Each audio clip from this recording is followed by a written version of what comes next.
arguing amongst ourselves. So definitely, I would say those three things is that education, flexibility controls, and then the more data for risk modeling are key to kind of pushing these types of things forward. And as for me, how I got involved with the power system space was I was working for a defense contractor in the DC area in late 2001, and I finally decided I think it was time to go back home again. And I took this job with this company that I didn't really know a whole lot about, and I realized very quickly that the power industry, especially in this particular outfit that I was with at the time, was roughly 10 years behind the rest of, well, every other industry with regards to any sort of computer security. And the challenges that presented were such that I couldn't walk away from it because I'm a glutton for punishment. And there was so much to do that I never had a chance to get bored. Now, after about 6 years of that, we got the organization as a whole to actually a very good place, and I was able to move on. And the organization I'm with now is such that it requires the same sort of care and feeding that the previous organization that I was at needed. And with respect to NERC CIP, well, NERC was founded in 1968 as a non-profit, and all of the regulations that they put forward were all strictly voluntary adherence. And with the Energy Act in 2005, those became mandatory. So now there's this big rush on to actually get up to compliance, and you see all the vendors sending out all the various pieces saying, our widget will help protect you against X. So it again presents a landscape that is such that it keeps me fully engaged and frustrated. Cool. So, Katie, can you hear me? I can hear you. Everybody else sounds like a drowning robot. Actually, everyone else is the cast of the parents on the cast of Peanuts.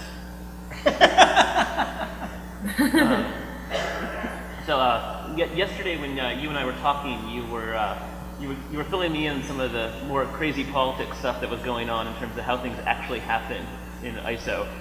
It was very enlightening. I was hoping that you could summarize some of that, and you were saying that, or maybe tell us about some of the specific drama that you, to the extent that you can.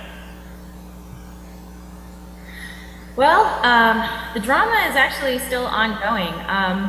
So, you know, I've been working on this for close to 3 years at this point, you know, the draft has gone through various iterations, and one of the problems is that to be the editor, which is basically the person in charge of the content of the draft, to be the editor of a draft, you don't actually have to be a subject matter expert in the area that you are drafting. This seems counterintuitive, however, this is just one of the things, quirky little things about ISO. So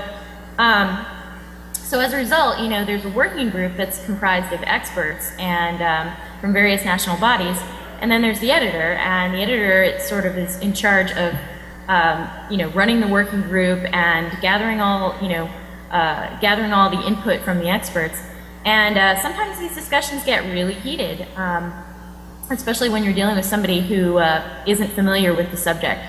So arguments around proper terminology, I can think of basically, you know, some of the very basic terminology around vulnerability disclosure, such as, oh, I don't know, vendor. The ISO people tend to try and make up their own terms, or not really make them up, but replace terms with ISO terms. And so there was this big argument about replacing vendor with supplier, even though supplier isn't actually accurate for the purpose that we're using it for. In some people's minds who only know ISO stuff, they can't really see that. All they see is that in ISO land, vendor is a subset of supplier, and per ISO rules, you're supposed to use, you know, the master term, and you can't use the subset term, and all of this stuff.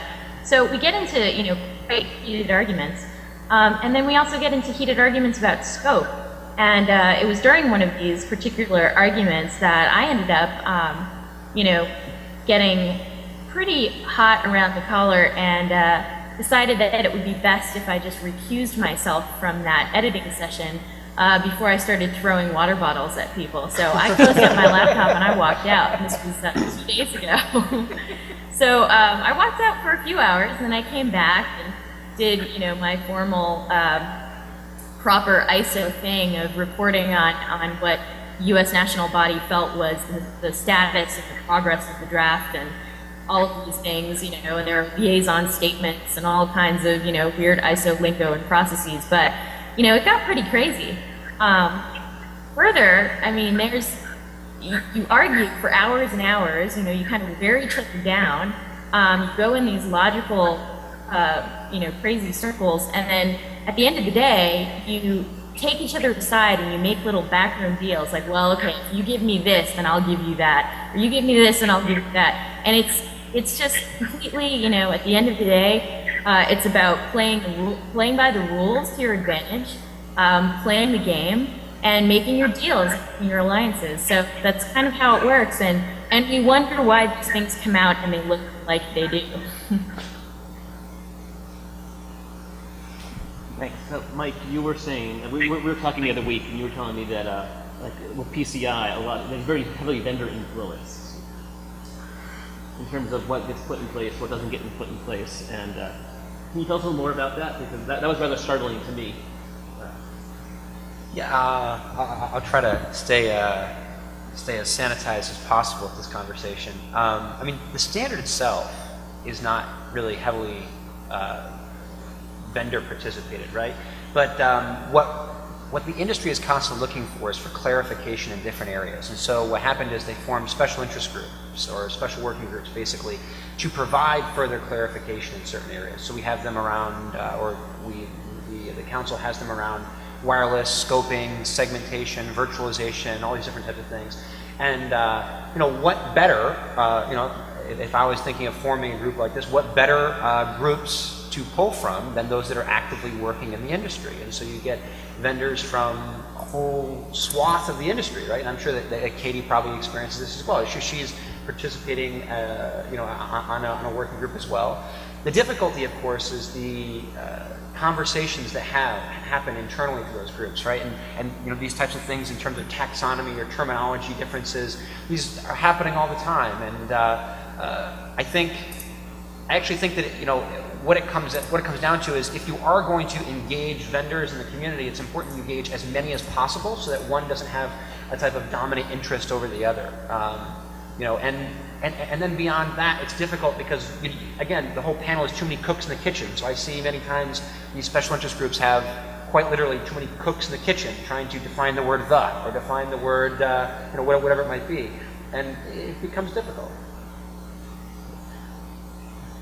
So, David, do you see things like that in? Absolutely. Well, with NERC drafting committees, it's made up of asset owners. Sorry.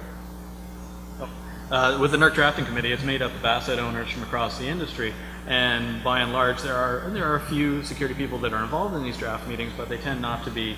They tend to be more for the asset owners that are more geared toward the power systems themselves, as opposed to a security bent.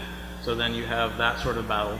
As well, I'm also involved in several NIST subcommittees for smart grid, and again, you see similar battles again. Although you also see, especially with the the NIST privacy group on smart grid, you see a great deal of really good work being done.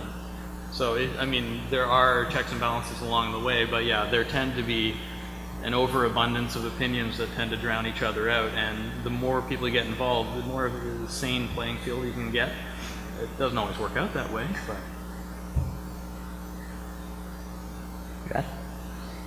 Yeah, one of the things that was not really startling but depressing to me about 201, and as there's shown it carries throughout, was the narrow scope of people who are actually engaged in shaping the evolution of it. It evolved over a year and a half, 2 years after the first public draft came out, and you know, I tend to be fairly cynical, but every now and then I get idealistic about crazy things like democracy and government.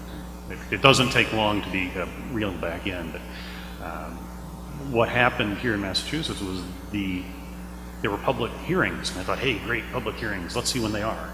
For reference, the public hearings were all held downtown Boston, weekday late mornings, so the only people who could actually engage in the conversation were, by and large, people who had a financial interest in it ongoing. So if you had a credit card reissued because of TJX or Heartland or somebody, you weren't going to take a full day off of work and spend a day in Boston and pay $30 to park for a couple hours. However, if you happen to own a chain of stores or were legal counsel or something for